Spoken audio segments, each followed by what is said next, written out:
Hi, welcome to another Christ Yoga and You video. I'm John Arnold, and today I'm going to go over some do's and don'ts, some tips around doing downward dog. Downward dog is a fantastic pose because it is a weight-bearing pose. You are bearing your weight on your hands and your feet, which strengthens the arms and legs.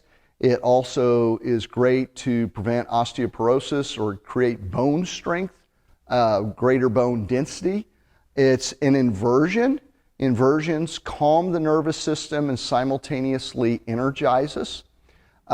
It is great for digestion, and it is also fantastic for flexibility of some things that tend to be tight on people, namely hamstrings and glutes, and those oftentimes contribute to lower back pain. It can also be really beneficial if you sit at a desk all day long, because what's going to happen is the way we open up the chest and engage the shoulder blades, that counteracts. It's almost like bringing a counter pose to being in a slumped position at a desk or to getting text neck where you're doing this all day. So we're going to open all that up. So all kinds of benefits to this pose. Now that said, you want to be careful about this. If you have high blood pressure that is not regulated with medication, or you have eye issues or ear issues, inversions are what we call contraindications for those issues, or contraindications for something like downward dog where you're in an inversion. So you may want to consult with your doctor if that's you before you do this. But otherwise, let's go ahead and dive in here, and I'll show you the safest and best way to do this pose. In downward dog, typically you're going to come there from either a plank pose, like if you're in or not a plank pose. If you're in a sun salutation, you might be in a cobra or a upward dog and come back into downward dog. But it's very often people will be in a tabletop position or some transition pose, and they'll go to downward dog.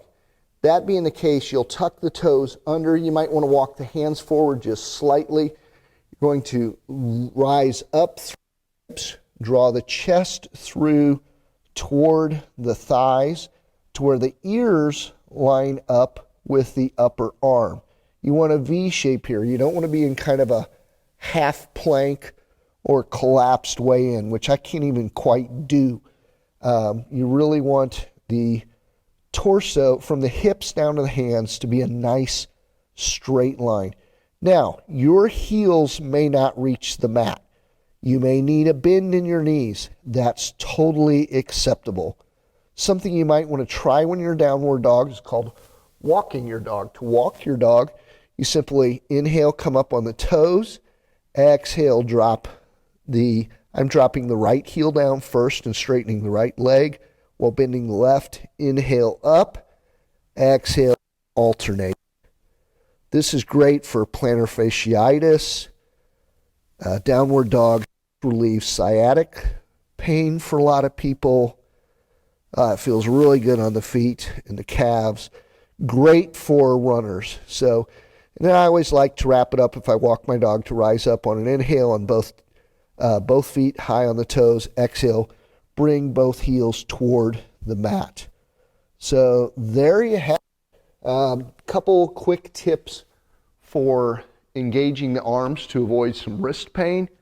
When you root down into the mat with your hands, you're really kind of pushing away and into the mat.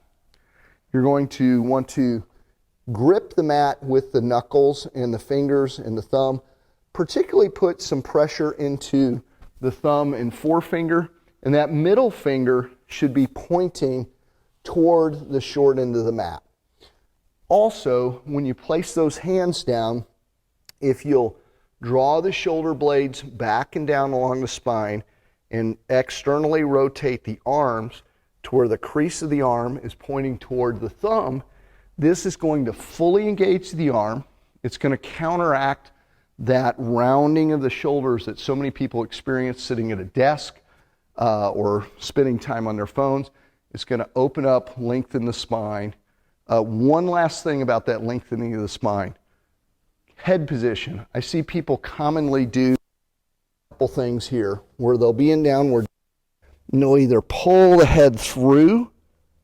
You don't want to do that. When you keep a nice long line between the crown of the head and the tailbone length. Other thing is they may look forward. So there you have it. Great pose. So many benefits to be had doing downward dog. It's a wonderful pose to do in the morning to kind of wake the body up. It's a foundational pose for sun salutations, which I would encourage you to learn a sun salutation if you don't already know that. If you have questions or if there's a pose you would like me to break down for you, please place a comment below. I would love to hear from you. Like, subscribe, and all those good things so that I can see you back again in a Christ Yoga in You video. Bye now, and until I see you again, live a fit, faithful, and epic life honoring the Lord. Oh, hey, I almost forgot to tell you something really important. If you want to be able to do yoga every single day, as in never ever miss your practice, it really does not have to be that hard. I've been doing yoga now every day for over 4 years and haven't missed it. And I've gone back and kind of looked through and saw what made for me succeeding at doing that. And I put it into a simple guide called 1,000 Days of Yoga, 7 Simple Steps to a Practice You Never Miss. If you want to get a free copy of that, just go down to the description below. You'll find a link to it. I would more than happily email you a copy of that. And if you have questions, feel free to reply to me or comment on a video, because I would love to help you do yoga every day. Well, blessings, my friends. And once again, thanks you for watching a Christ Yoga in You video.